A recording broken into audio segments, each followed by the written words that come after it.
Hey there, I'm Megan Kolb, and welcome to another episode of 3 Wide Life. This week on 3 Wide Life, we have the legendary Rusty Wallace, who we promise has some great stories. When you hear the name Rusty Wallace, do you think of Bristol, or do you think of the midnight blue Miller Lite car? We have our very own Aaron Crocker sitting down with Rusty Wallace at their shop to find out, how did a kid from the Midwest even get his start in motorsports? Rusty, you had an extremely successful career in NASCAR. Tell us how it all started as a young boy in Missouri. Well, I got in because my dad did it as a hobby back in the St. Louis area. My brothers and I used to help Dad, and it just got in our blood. We just loved it so much. We would come home from school, and that's all we did is mess with those cars. And it got to where Dad was just winning everything in Missouri, and we were his pit crew. So we were actually building the engines and setting the cars up and taking them to the track, and that's pretty well all we knew. We grew up like that and just had a great time doing it. What was the first chance you got to get behind the wheel? Dad wrecked a car at a little racetrack called Rolla, Missouri, and my brothers and I built the car, restored it, rebuilt it. It was all tore all to pieces. And once we got it all put back together, my first race was a semi-feature event. So if I won the semi-feature event, that would put me in the big race.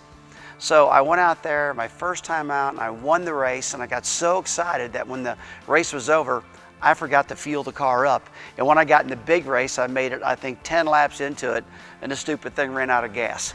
So it was my first experience. I went from a hero to a hobo and nothing flat. And how did that all lead to your career in NASCAR? Well, I love the short tracks in the Midwest, and I started just racing all over the place, and I had some good help. I had a fellow by the name of John Childs out of Missouri, who was a tire guy. He had tire stores, and he would buy all our fuel and all our tires and do stuff like that. And then we just had a lot of helpers. And Mark Martin and I hooked up back in the old days building short track cars. And when I got that, I think it was the 1983 season, I won the championship. And when I won that championship at American Speed Association, I got a phone call from some guys down south here, a fellow by the name of Cliff Stewart, and the car was sponsored by Gatorade. And I went to work for him and won the Rookie of the Year, and my career just took off after that. What do you consider some of your biggest accomplishments in NASCAR? I think my very biggest accomplishment had to be that very first win at Bristol, Tennessee in 1986, when I led probably the last half of the race and won the thing, and it was just a great feel. But at that particular time, I thought, well, that's one win. Maybe they'll think that was not real. It just didn't happen. I got lucky. Well, 4 or 5 races later, I went to Martinsville, Virginia. I did it again. And when I did it again, then I felt that I made the club. They used to say, where I grew up in St. Louis, that you had to go down and be one of the good old boys and understand how to do it. And after I won that second race, I felt like one of the good old boys, and it made me feel good. What was some of the best advice one of those guys gave you? Well, don't give up on yourself, and effort equals results. I would stay late at night working on that car, and I knew if I didn't really understand that car myself, that my career was going to be in somebody else's hands. I just couldn't be one of those guys who went out there and said, look, give me a perfect car and I can drive it. I had to be able to get the car perfect, and I had to understand all aspects of it. So understanding the car and really focusing hard on it is what got my career going. Because if I'd have put my career in somebody else's hands, I would have failed. I know I would have. So did you make a lot of the calls and setups and pit stops and things? I did, and right to the day I quit driving a car at the end of 2005, I was real actively involved in all that. I'd look at all my shock graphs, I'd tell them what I wanted, and I had some really good help too with a lot of different people from Team Penske, where I ended my racing career up at. But still, I mean, they would tell you today that Rusty would come in after practice and say, hey, change this spring, change that shock, I want this, I want that. They wouldn't download a laptop to me and the engineers tell me what to do. Back then, I would tell them what I wanted. And I would probably still try to do that nowadays. I think drivers that aren't connected enough aren't going to be consistent. And I still believe that. So we learned about how Rusty Wallace got his start in the sport, but what was it like running when NASCAR became mainstream against some of the legends like his arch rival, Dale Earnhardt Sr.?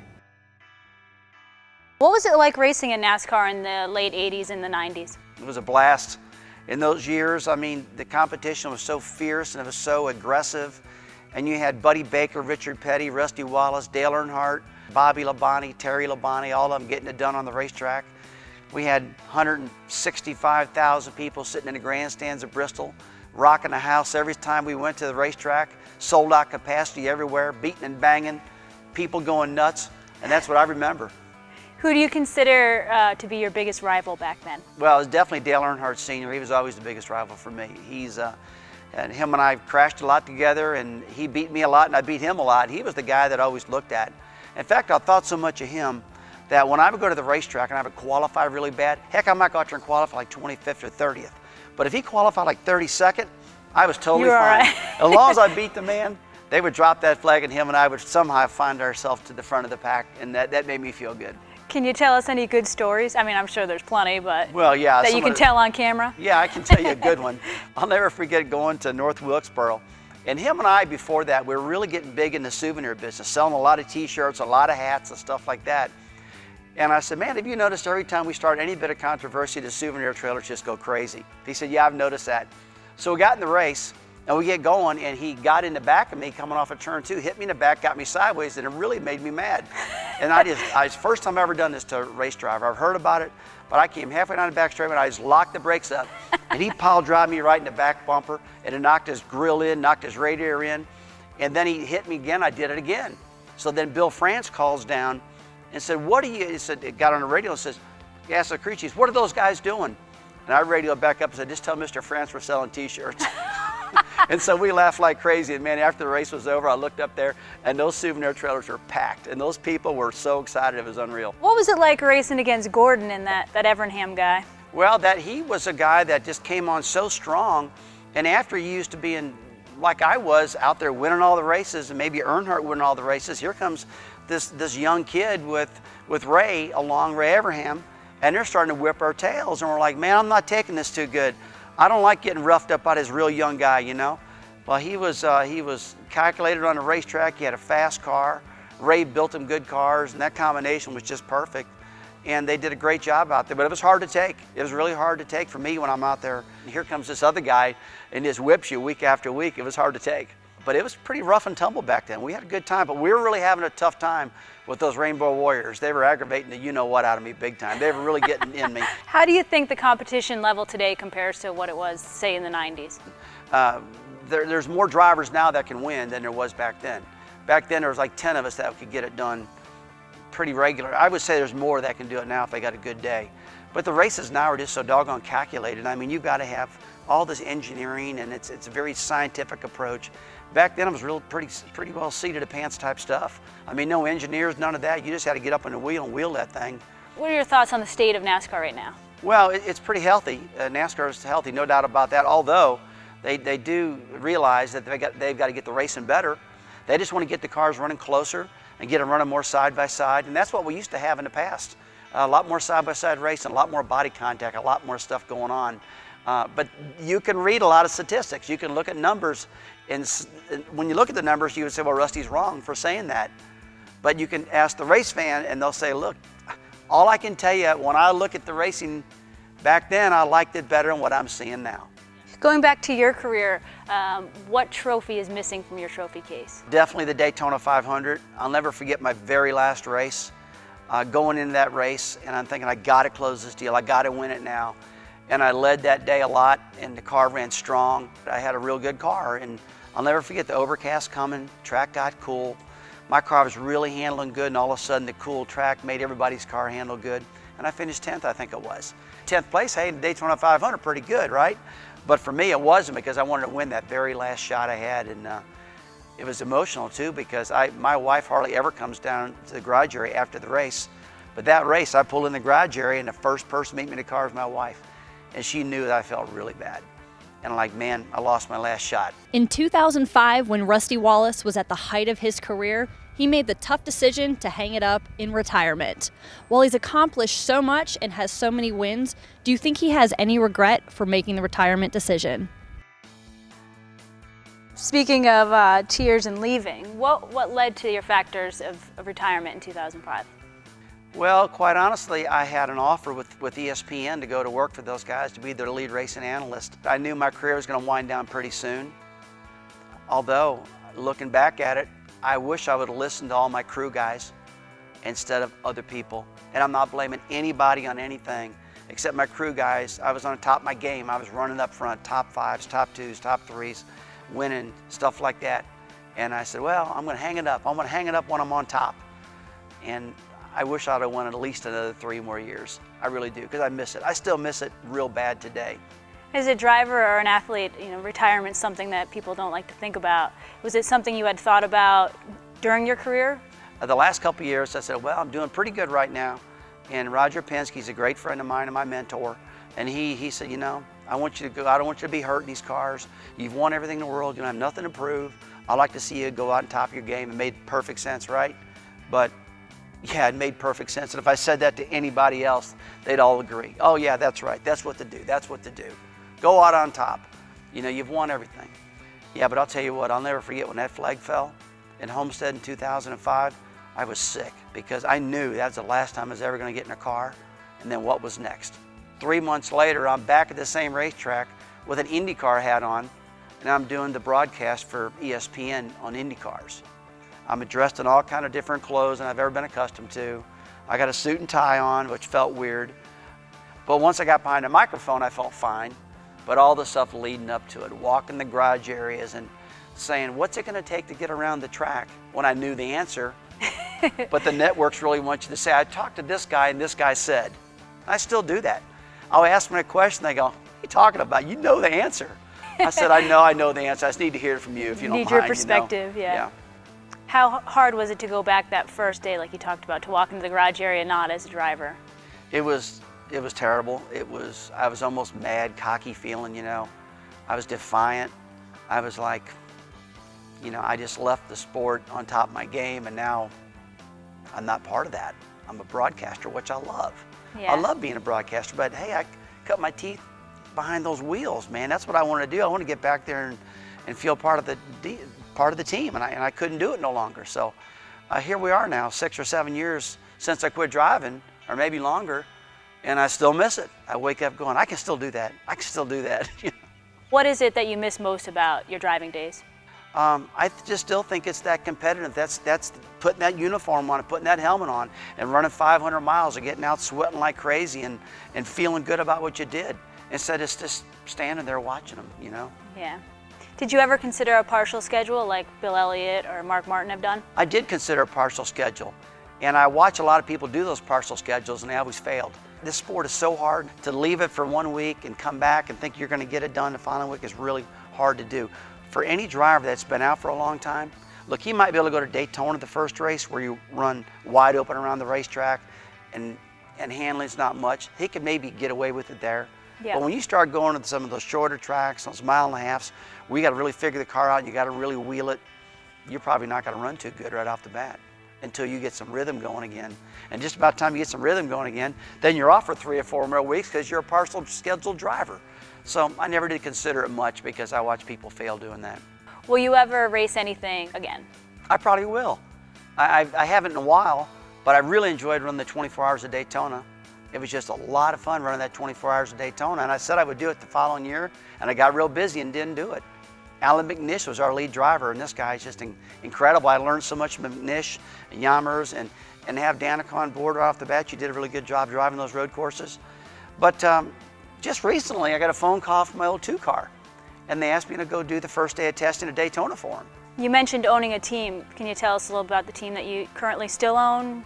Well, right now, we had a 2-car Nationwide Series team, and Steven drove one of the cars, and I had different drivers in the second car, and it was just all sponsor driven, and when we lost our one sponsor, we had to shut it down. When 5 Hour Energy decided to go cup racing, which I understood why they wanted to do that as the next step up, my team wasn't prepared to go cup racing. I didn't have the facilities at the moment, and when we lost that, we pretty well had to shut down. But I will tell you, it was real tough to make any money whatsoever, even to keep that thing afloat like I would like to, because it just cost so much money, and you couldn't make any money. But I loved being an owner. I really did. It was a lot of fun. I would rather be a driver, though. I will tell you. Being a car owner, that's a tough deal. Was it difficult having your son drive for you? It was, because I felt as though I just wasn't giving him good enough cars. I knew his talent.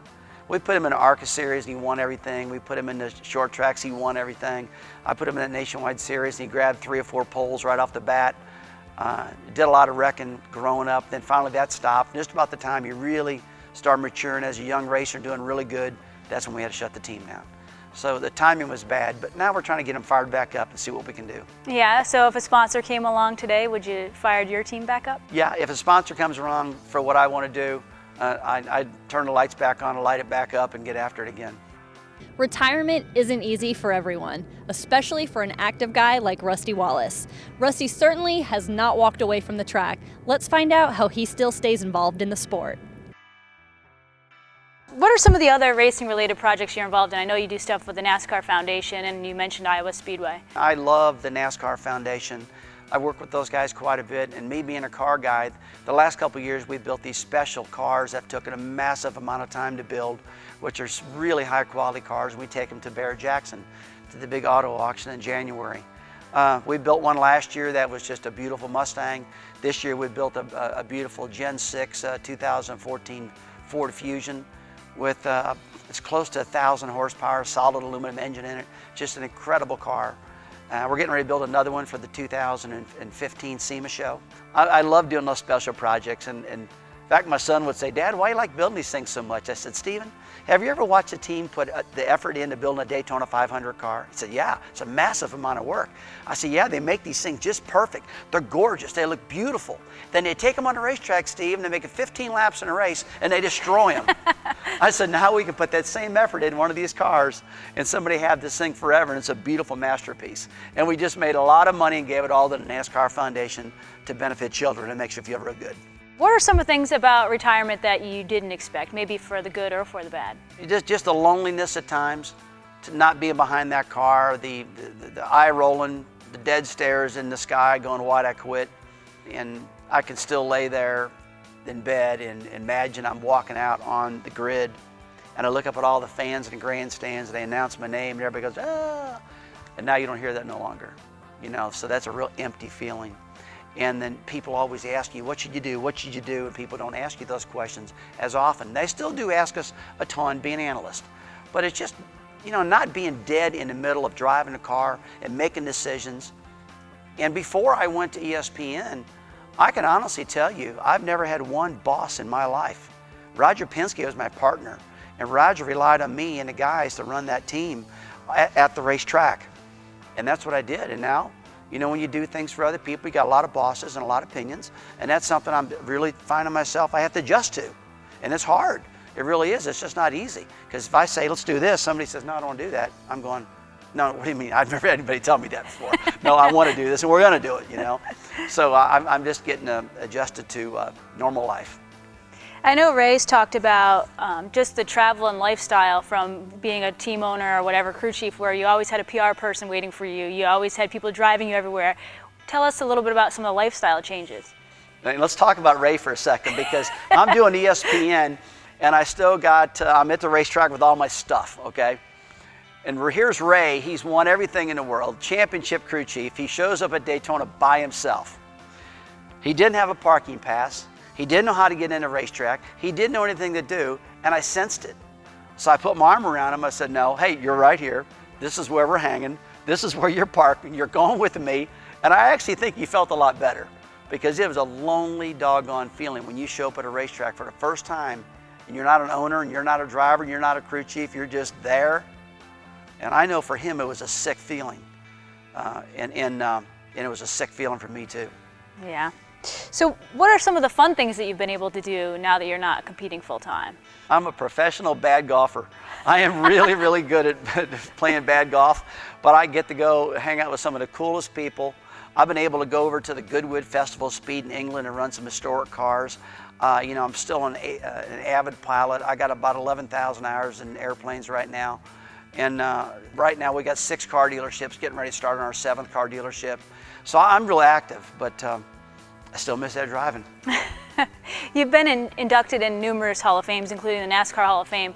How does that make you feel, you know, to be recognized for your accomplishments? That's an incredibly good feeling, and for me it was really good medicine, because when you're feeling bad about being out of the sport and stuff like that, and they induct you in the Hall of Fame, it's like, wow, this is massively cool. Yeah, going in the NASCAR Hall of Fame had to be the highlight of my racing career. When I was up there giving my speech, and I looked down, and I saw Cale Yarborough and Richard Petty and Bobby Allison, Waddell Wilson, Robert Yates, all the greats in the sport staring me right in the eye. It choked me up a little bit. It really did. It was a tough deal, but at that same time, I thought, wow, what a feeling. You know, I've won. And for some of those people just hated me. So what? See you later.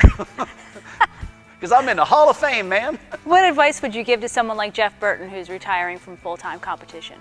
He'll realize real quick that it's a whole different feeling.